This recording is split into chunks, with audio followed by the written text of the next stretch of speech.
If you've ever been to Korean barbecue, you know how much fun it is. It's all about bringing everyone together. You can cook in the middle of the table and assemble your dish. You can also recreate this experience at home if you've got a flat plate that goes in the middle of the table. Now, first we need to make a marinade for the meats. I'm going to keep it kind of traditional using some steak and some pork belly that I've cut really thin. Now, in a Korean marinade, nashi pear is used. You can use apple for this, or pear works nicely. This imparts a sweetness and it also tenderizes the meat. So in a small little food processor, I'm going to add some sesame oil. And I like a generous amount of sesame oil, along with some soy sauce, some light soy sauce. We want about a tablespoon of soy sauce. And this is the secret ingredient to this marinade, gochujang. I hope I'm pronouncing it right.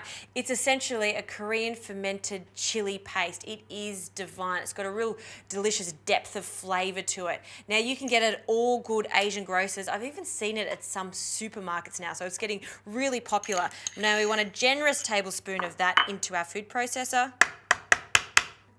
And a good hit of ginger, and I'll just grate that quite roughly because we'll let the food processor do the rest of the mincing. And that's a large handful, but that's the way I like it. You can put a little less in if you don't like the ginger flavour. And then this nashi pear, I'm not peeling the nashi pear. I'm just going to grate it coarsely, just like our ginger. Okay, now we'll place all of those ingredients together and then we'll pop the lid on.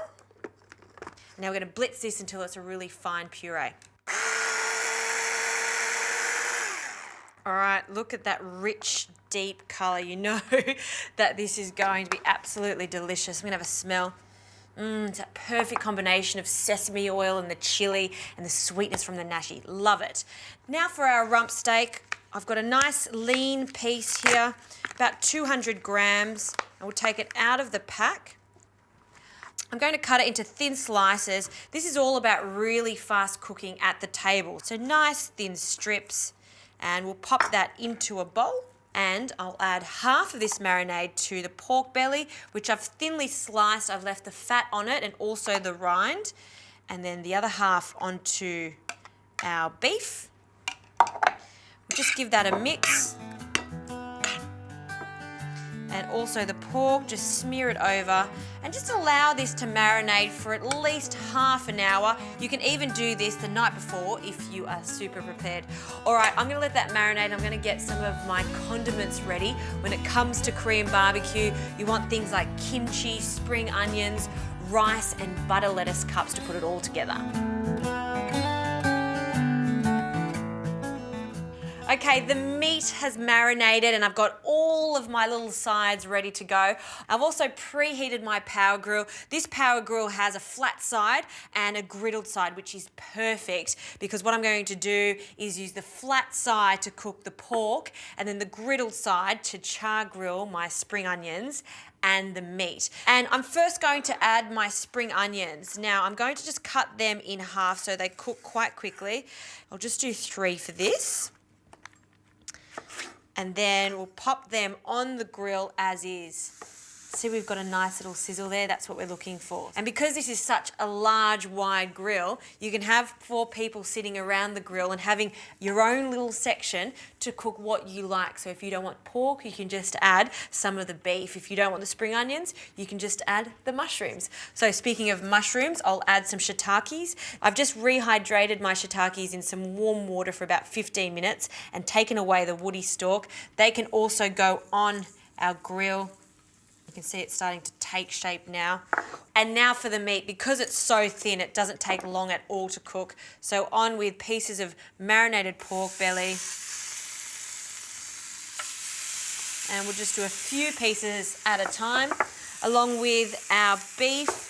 And the beef is so tender, I want to keep it slightly rare in the centre. All right, so we're going to give that a few minutes on each side. We can keep turning it until it's caramelised. You can also see that I'm not overcrowding the flat plate because the whole point of this is to cook small batches and eat as soon as it comes off the grill and then do another batch. Okay, this meat is caramelized. Look how soft my spring onions are. It smells so good. Now to serve this, some butter lettuce leaves. You can also use iceberg lettuce, and then some hot steamy rice in the base of it. Don't put too much, I always do that and it overflows. And then the most famous fermented food from Korea, that would be some kimchi, which is just fermented cabbage with chili and lots of garlic. We'll add that. Then I'll add some spring onions. And then I'm going to start off with some crispy pork. Look at that, caramelized, yummo. A little in there. And then for some extra flavour, some dark soy, just a small amount, and some crunchy bean sprouts. And then what you do with this is wrap it up and dig in. Oh, that's so good. You know, meat coming straight off the grill like that. It's piping hot and all those flavours and juices going into the rice, absolutely delicious. You know what, forget about going to the Korean barbecue. Bring the Korean barbecue to your house. The only thing that's missing here is a bit of that Korean pop music. I love that stuff. Maybe we can play it in the background.